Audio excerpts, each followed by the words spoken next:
आप सबों का स्वागत है। आज कुछ एक ऐसा टॉपिक के बारे में बात करेंगे जो काफ़ी कंट्रोवर्शियल है। इस टॉपिक का एक्चुअली नाम है हिस्टेरिया। हिस्टेरिया को कई लोग जो है काफ़ी डिजीज़ के साथ या काफ़ी बीमारी के साथ जोड़ के देखते हैं। एक्चुअली ये किसी डिजीज़ किसी बीमारी के साथ जोड़ता नहीं है। ये अपने आप में ही एक बीमारी है।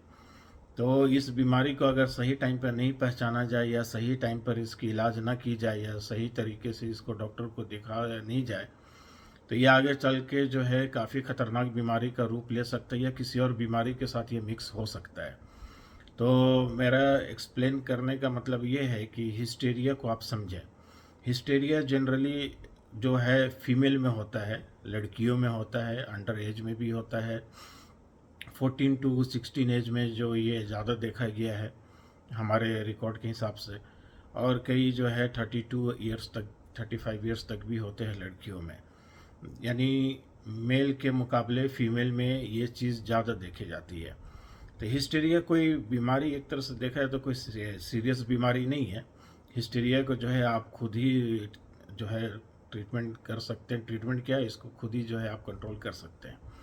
तो हिस्ट्री एक्चुअली होता क्या है कि ये शॉर्ट टर्म के लिए एक दिमागी उलझन जैसा एक क्रिएट करता है, जिसमें लगता है कि वो थोड़ा सा पैनिक अटैक का जो है वो शो करेगा, सिम्टम्स दिखाएगा, थोड़ा सा चिल्लाने का, आवाज़ निकालने का, या अपने आप को इस तरह से शो करने का कि हमें कुछ हो गया है, बेहोश होने का।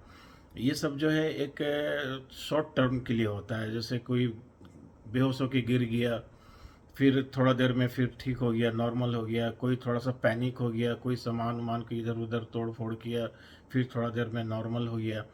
तो इसी चीज़ को हिस्टेरिया बोलते हैं। इसको जो है एपिलेप्सी और कन्वल्जन और इसके साथ जो है अदर मेंटल डिजीज के साथ जोड़ कर ना देखें। लेकिन हाँ, हिस्टेरिया को जो है अगर शुरू में नहीं सही से पकड़ा जाए और इसका सही ट्रीटमेंट नहीं किया जाए या सही डॉक्टर के पास जाके कंसल्ट नहीं किया जाए तो ये आगे जाके जो है ये कोई मेंटल डिजीज़ को जो है डेवलप कर सकता है। फॉर एग्जांपल जैसे एंग्जाइटी है, डिप्रेशन है और भी कुछ है। तो इसको पहचानने का सबसे आसान तरीका है कि कोई आदमी जो है एक्टिंग तौर पे करेगा तो वो ज़्यादा देर नहीं कर पाएगा क्योंकि वो थक जाएगा। तो वो फिर रिवर्स हो जाएगा, अपनी फिर एक नॉर्मल स्टाइल में नॉर्मल लाइफ स्टाइल को अपना लेगा। तो इस चीज़ को समझें। क्योंकि जब मेंटल जो डिजीज़ है जिसको हम लोग डॉक्टर को पता नहीं क्या समझा देते हैं, डॉक्टर जो अनएजुकेटेड या अनक्वालिफाइड डॉक्टर्स जिसको हम लोग क्वैक्स बोलते हैं, वो लोग जो है इस बीमारी को बहुत बड़ी बड़ी बीमारी के साथ जोड़कर आपको डरा देंगे, समझा देंगे। तो आप काफ़ी परेशान हो जाएंगे कि ये हमें क्या हो गया है। एक्चुअली ऐसा कुछ भी नहीं है। तो सही डॉक्टर से कंसल्ट करें और कोशिश करें जो इसके लाइन के जो डॉक्टर है जिसको साइकेट्रिस्ट बोलते हैं उनसे कंसल्ट करें और उनका सलाह मशवरा लें और उनसे जो है ट्रीटमेंट कराएं। तो ये बीमारी जो है थोड़ी टाइम में सही हो जाएगी। क्योंकि अदर जो मेंटल डिजीज़ है जैसे एंजाइटी है, डिप्रेशन है और सब कुछ जो है वो थोड़ा सा एक लंबा बीमारी होता है और ये शॉर्ट टाइम के लिए नहीं होता, ये लंबे टाइम के लिए होता है। और इस बीमारी का इलाज भी लंबा होता है। किसी को साल लग जाता है, किसी को 2 साल, किसी को 5 साल, किसी को 10 साल, किसी को 20 साल, किसी को उम्र भर भी। तो इस चीज़ को जो है समझें। तो हिस्टीरिया को समझने का सबसे आसान तरीका आपको हम बताते हैं कि कोई भी जो है एक शॉर्ट एक्ट करेगा। शॉर्ट एक्ट मतलब अपने आप को दिखाएगा कि हमको कुछ सिंपथी मिले, तो उसके लिए वो कुछ बात को सुनेगा और उसको रिएक्ट करेगा, गिर जाएगा, बेहोश का एक्टिंग करेगा, या फिर अपने आप को दिखाएगा कि हम कुछ कर रहे हैं, जो अपने आप को तकलीफ़ पहुंचा रहे हैं, अपने आप को नुकसान पहुंचाने जा रहे हैं। और ये शॉर्ट टर्म के लिए होगा। उसके बाद फिर वो जो है जो भी पर्सन है वो फिर से नॉर्मल स्टाइल में जो है अपने आप को ढाल लेगा। तो ये जो इस तरह से करते हैं इसी को बोलते हैं हिस्टेरिया। और हिस्टेरिया में जनरली होता है क्या है कि जो हमारे इंडिया में जिस तरह से पाया जाता है, जो लड़कियां होती हैं वो कंप्लेन लेकर के आती है कि डॉक्टर साहब मुझे नींद नहीं आता, मुझे काफ़ी घबराहट होती है और कभी कभी लगता है कि हम जो है एकदम परेशान हो गए हैं, काफ़ी बेचैन हो गए हैं, हमें कुछ समझ में नहीं आता है। तो इस टाइप का जो बीमारी है इसको जो है मनोवैज्ञानिक यानी मनोचिकित्सक जो है साइकेट्रिस्ट उनसे जो है कंसल्ट करें। फिर वो डिफ्रेंशिएट डायग्नोसिस करके जो है आपको डायग्नोस करेंगे कि एक्चुअली कौन सी बीमारी है।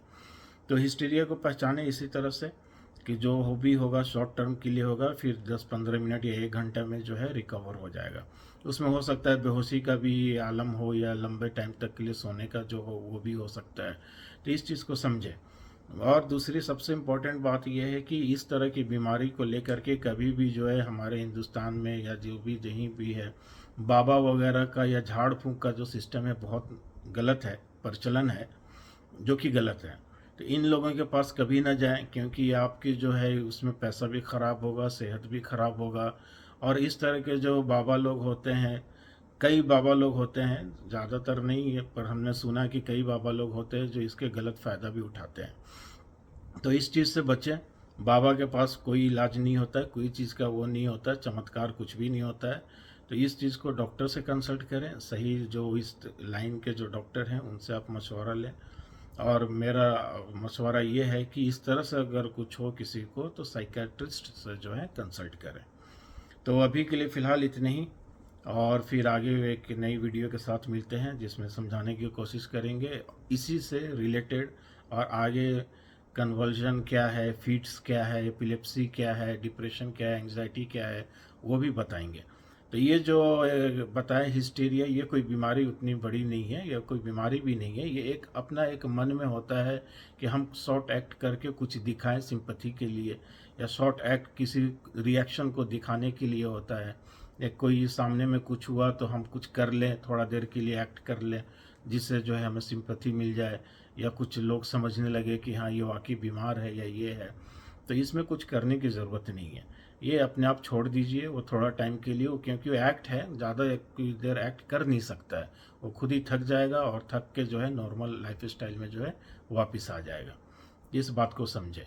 और अगर लंबे टाइम के लिए किसी को हो रहा है, कोई बोले कंप्लेन करे 10-10 दिन 5-5 दिन कि मुझे थकावट हो रही है, नींद नहीं आ रही है, दिल बेचैन रहता है, घबराहट होती है, पसीना छूटता है, तो इस हाल में जो है साइकेट्रिस्ट से मिले। वो डिफरेंशियल डायग्नोसिस करके जो सही डायग्नोसिस है आपको कर देंगे, और इलाज भी सही होगा।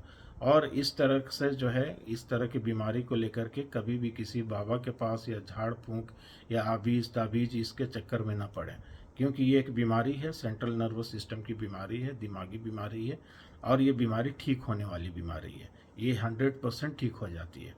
तो इस बात को समझें, और अपना सेहत अपना पैसा जो है किसी इस तरह के जो फिजूल जो जो भी है उस वैसी जगह में खर्च ना करें। तब तक के लिए अल्लाह हाफिज़, जय हिंद।